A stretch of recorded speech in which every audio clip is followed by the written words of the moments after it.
There's some pretty challenging fantasy sequences set underwater in this film. Yes. I imagine that's quite fun to do at first, and then it gets very tiring very quickly. It was terrifying at first. It was absolutely petrifying. We were in a 30-foot deep tank, which is pitch black, and we had to film right on the bottom of it. So your senses start to go, your ears pop, and you feel your chest getting heavier and stuff. So I was quite scared of it all, but I had a really good trainer. I learned to properly scuba dive and relax my breathing and all those sorts of things, and it was really fun to do. But yeah, I was exhausted by we did 2 days in the tank, and by the end of it I just sat in my hotel for a week just asleep. And playing someone who's trapped very much in their own head, is there a worry of kind of overplaying that stuff? No, I think every human being has a bit of them in them. I certainly do. I think we all kind of have moments where we think, oh, I'm not normal, and I think there is no such thing as normal anyway. So it is quite easy to tap into that. I don't know if that's just me. I'm a bit, but yeah, for me, I find it interesting, and I think young actresses or actresses in general should do interesting things and shouldn't just be the pretty girl or the girlfriend or the conquest or anything like that. Like for me, my job is I love getting meaty roles. I love getting interesting parts. I could never settle for anything less. That's your co-star. He's the pretty one. He's so pretty. For so long. And I think this film is really personal for the rights director, Yes. Francesca. Is this something you talked about at length, or was it there in the script? No, it was there in the script. When I read the script initially, it was the most honest, beautiful script I'd ever read. So I think that really spoke volumes. She didn't really need to tell us anything personal. We knew that a lot of heart had gone into it, and it was our duty to kind of make that come across.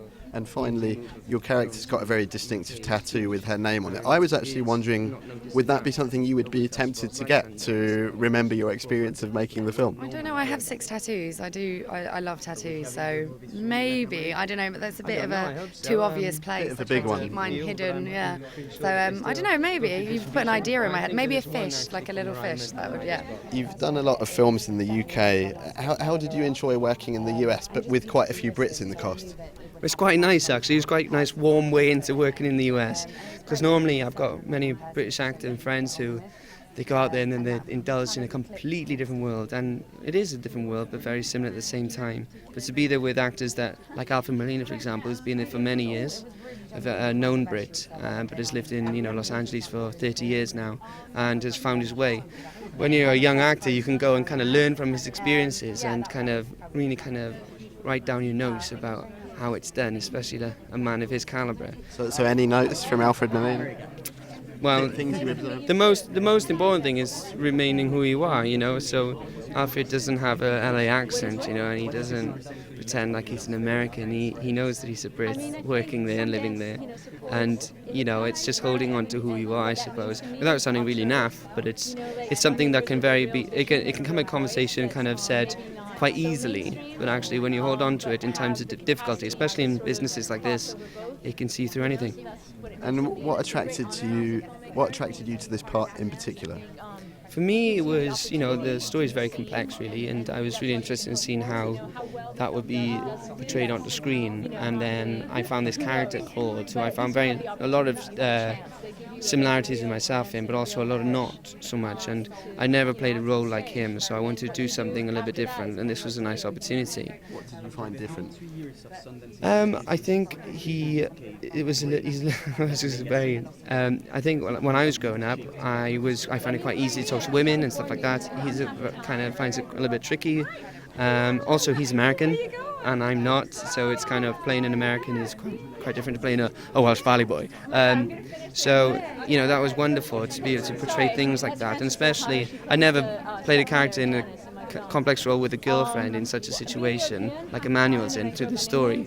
So that was all fun to go along with, You're kind of the girlfriend a little bit in this one, aren't you? In a way. I am more of the girlfriend in this. Yeah, you hit the nail on the head. Actually, that's what I wrote down. No, it's perfect. That's a really good way of thinking about it. I do get put on the side, actually, and all the girls are having fun and the boys are having none, and it is quite nice, that. And finally, you've done a lot of independent films in your career. You could say Sundance type things. I mean, all your stuff has been to various film festivals. Mm-hmm. Is the Sundance type film, your favourite, or is it just worked out that way? I think it's just worked out that way, there's so many movies that I've loved over the years which have never, that I've not even been a part of, and that I've gone to different festivals, and some never even get released after that. So, and there's a lot of movies that you put yourself in, especially in British independents, that they don't get seen, or it takes a bloody long time to get there. And as long as they get there, I don't mind. It's just there's a lot of hard work that goes into a lot of movies that is never seen. So, but Sundance is just so respected when you're in a movie that gets here, and especially it goes to America and then comes to London. It's nice to be involved in something that really, hits the nail on the head, and yeah, it's wonderful, Well, I think this film will. It means people will go back and watch Hunky Dory and Citadel and other ones, let's hope. Well, hopefully this connects others, through one success they all connect, hopefully.